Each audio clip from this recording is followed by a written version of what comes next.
嗰個令資深演員李家鼎同仔李永漢反目，甚至令鼎爺痛斥個仔做忤逆仔嘅風波，本以為隨住時間推移，呢宗家醜會慢慢淡出公眾視線，始終苦毒不食兒，一家人邊有隔夜仇啫？邊個估到呢場看似已經落幕嘅風波，竟然喺近日迎來咗史無前例嘅終極升級？今次唔再係單純父子間嘅口角，更加牽涉到警方報案、鄰居挺身爆料，同埋一場令人跌破眼鏡嘅反咬一口大呼。成件事發展之快，反轉之多，簡直比早前大熱劇集仲要精彩，牽動住全港市民嘅神經。大家都想知呢對曾經嘅父子究竟要鬥到幾時？要講起呢件事嘅前因後果，都要由幾個月前嗰個深夜流出嘅錄音講起。當時一段疑似李永漢同老婆喺屋企大聲鬧李家鼎嘅錄音喺網絡上瘋傳，錄音入面嘅說話有幾毒，態度有幾囂張，完全唔將呢位喺演藝圈德高望重嘅老前輩放喺眼入面。嗰陣時，鼎爺嬲到成身震，接受媒體訪問嘅時候更加係老淚縱橫，直話家門不幸，仲痛斥個仔兩公婆唔單止唔贍養老人，反而仲想侵吞家產，簡直係大逆不道。嗰時嘅李永漢面對老豆嘅指控，仲曾經試過透過媒體喊冤，話錄音係經過剪輯嘅，自己先係受害者。但隨住事件發酵，公眾嘅輿論幾乎一邊倒咁撐鼎爺，始終鼎爺一生正直，演咗一世好人，邊個都估唔到晚年會遭遇呢場劫難。本以為呢個就係高潮啦，點知呢個只係冰山一角。就喺近日，事態突然發生咗戲劇性嘅轉變。據知情人士透露，一直默默忍受嘅鼎爺終於忍無可忍，決定唔再顧念父子情分，正式採取法律行動。消息指，鼎爺喺經過多日嘅深思熟慮，並諮詢咗律師意見之後，決定報警處理。而今次陪同鼎爺去警署錄口供嘅，正正係佢另一個仔李永豪豪仔。講起豪仔，佢喺呢場風波入面一直表現得非常低調，甚至可以話係透明人。相比起哥哥李永漢嘅囂張跋扈，豪仔顯得孝順好多。今次豪仔親自陪老豆去警署，唔單止係做個伴，更加係一種態度嘅表態。李家仲有人企喺正義呢一邊。當日鼎爺雖然年事已高，但喺豪仔嘅攙扶之下，步伐堅定咁行入警署，嗰種誓要嚴懲忤逆仔兩公婆嘅決絕氣場，令喺場嘅記者都感受到一股寒意。據內部人士爆料，鼎爺喺錄口供嘅時候情緒依然激動，詳細列舉咗個仔兩公婆多年嚟嘅種種惡行，唔單止係言語辱罵，仲涉及到金錢糾紛同對老人身心嘅折磨。呢份口供可以話係字字泣血，句句鏗鏘，目的只有一個，等法律嚟教訓呢個不孝子。然而就喺鼎爺同豪仔仲喺警署配合調查嘅時候，令所有人都意想不到嘅一幕發生咗。嗰個一直被指做惡人嘅李永漢，竟然聞風而動，而且動作比老豆仲要快。據可靠消息稱，李永漢喺得知老豆報警之後，唔單止冇絲毫悔意，反而展現出咗驚人嘅攻擊性。佢竟然搶先一步都走去報咗警，但佢報警嘅內容就令全港市民都笑爆肚，甚至感到嬲。佢竟然報警話自己被誹謗。你冇睇錯，被全港鬧咗幾個月嘅逆子，竟然反過嚟告親生父親誹謗。呢招操作簡直係賊喊捉賊嘅現代版。據李永漢方面透露，當然呢個只係佢嘅一面之詞。佢聲稱老豆李家鼎對外散佈嘅言論嚴重失實，對佢嘅名譽造成咗極大嘅損害，甚至影響咗佢嘅工作同生活，所以佢要反告老豆誹謗，仲要求賠償。呢一招反客為主，着實令外界大開眼界。有法律界人士分析，呢個好可能係李永漢嘅一種緩兵之計，甚至係想透過法律手段嚟轉移視線，將自己由不孝嘅被告席拉落嚟，變成被網暴嘅受害者。但更精彩嘅仲喺後頭。如果話李榮漢嘅反報警只係令人覺得無恥，咁接下來呢位神秘證人嘅出現，就係直接俾咗李榮漢一記重拳。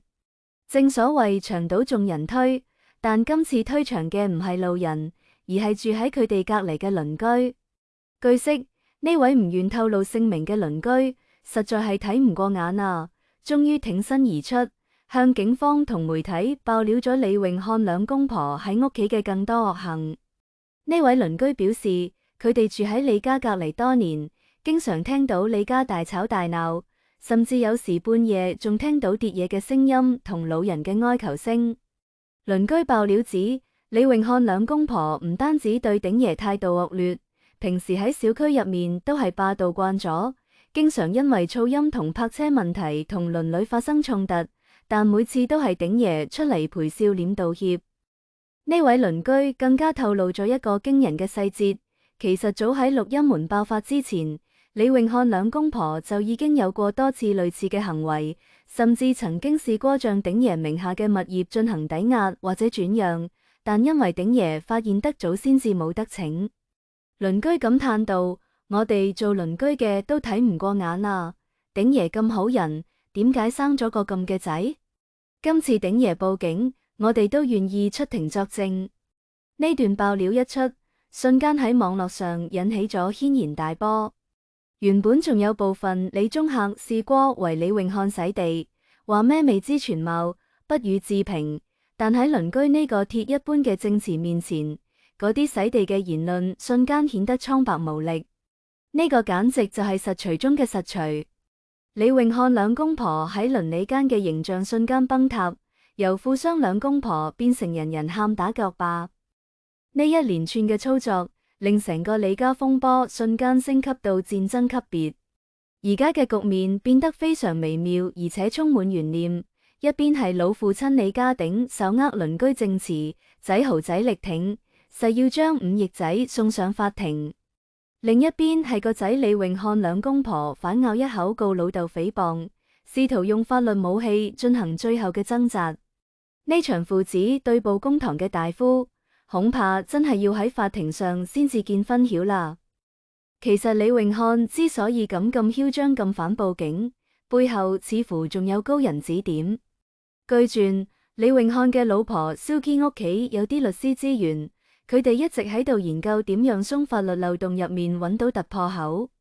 佢哋深知喺香港，誹謗罪嘅舉證責任在於原告，即係話鼎爺要告個仔不孝，雖然有錄音，但要定罪頗難。但個仔要告老豆誹謗，只要證明言論對自己造成咗實質傷害，理論上係有機會獲賠嘅。所以李榮漢呢招其實非常毒辣，佢唔求贏官司，只求漲水攪渾，令外界覺得呢個只係一場公說公有理，婆說婆有理嘅羅生門，從而保住自己最後一點顏面。但佢哋明顯低估咗鼎爺嘅決心，亦都低估咗鄰居們嘅正義感。據悉，豪仔喺陪同老豆錄完口供之後，接受記者簡短訪問嘅時候，面色鐵青，只係講咗一句：做人要有良心，我哋會奉陪到底。呢句說話雖然簡短，但殺傷力極大，直接回應咗阿哥嘅反擊。而鼎爺喺離開警署嘅時候，雖然身體略顯疲憊，但眼神入面就透住一股前所未有嘅堅定。而家全港市民都喺度翹首以盼，等緊警方嘅調查結果。呢場牽動全港嘅大呼，究竟會以點樣嘅結局收尾？係李榮漢嘅反奸記得逞，令老父親含冤莫把，定係正義終將戰勝邪惡，令呢對五翼仔兩公婆受到法律嘅嚴懲？目前警方已經受理咗雙方嘅報案，案件正在進一步調查中。而據可靠消息，警方喺聽取咗鼎爺嘅供詞以及鄰居嘅爆料之後，對李榮漢兩公婆嘅行為表示咗極大嘅關注，不排除會有進一步嘅拘捕行動。呢場豪門恩怨已經唔單止係一個家庭嘅悲劇，更加似一面照妖鏡，照出咗人性中最醜陋嘅一面。金錢、利益、面子喺親情面前竟然變得一文不值。李永漢為咗利益不惜反咬老豆，呢種行為簡直令人髮指。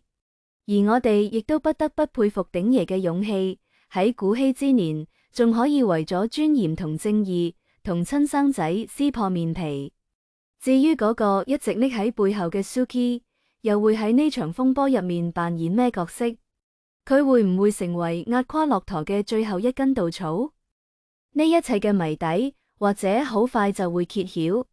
但有一點係肯定嘅，經過今次錄音門終極升級，李家呢塊招牌算係徹底碎啦。